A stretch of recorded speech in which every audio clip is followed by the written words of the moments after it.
කමල නැන්දේ කොහෙද යන්නේ? උලෙන් නැන්දම්මට කතා කරන්න. ඒ මොකටද? එයාට අර ගෑණි ගැන කියන්න ඕනේ. කමල නැන්දේ අම්මා යව දන්නවා. එයා මේ අම්මට දුරින් නෑ වෙනවා. අම්මට. දැන් ඔයාගේ මහත්තයා කිව්වේ තාත්තට නෑයෝ වෙනවා කියලානේ. හරි ඉතින් ඒ දෙන්නගෙම නෑදෑයෝ තමයි.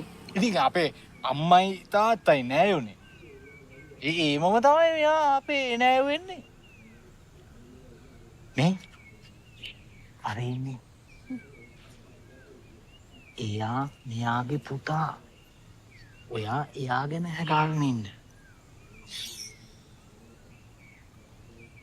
අර ගෑනු කෙනා මම මීට කලින් මේ ගෙදරට ඇරලලා තියෙනවා.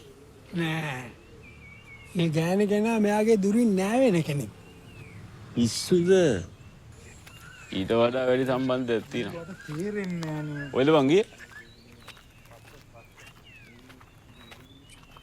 මේ අරයව ගෙදර එක්කන් යන්න. ප්‍රශ්න නෑ. මට එක්ක යන්න පුළුවන්. කෝගලන්ගේ තාත්තා. තාත්තා. හ්ම්. ගිත්. යාව මෙහෙට එක්කන් එන්නකෝ. මේ මොකටද? මං එයාව යන තැන එක්ක යන්නේ නෑ. යා දැනගන්න ඕනේ මෙතන සිද්ධ වෙන දේවල්. අර ගෑණි ඉන්නෝනේ. ඒ තාත්තගේ හොර ගෑණි. මං හිතුවා අම්මට එහෙම කියන්න එපා. උර ගෑණි කියන්න එපානේ. ඒ ඇන්ටිට උනත් ඒ අපේ තාත්තා කෙනෙක්. මොකද්ද?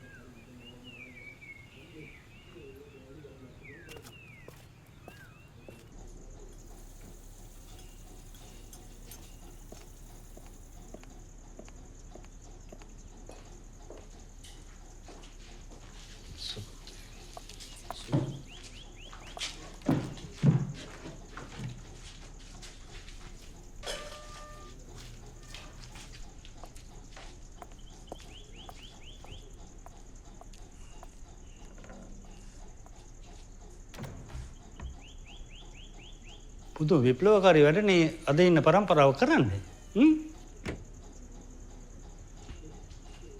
හාමුදුරුවනේ මේ තාත්තගේ අන්තිම කැමැත්ත විදිහට තමයි කටයුතු සූදානම් කරේ.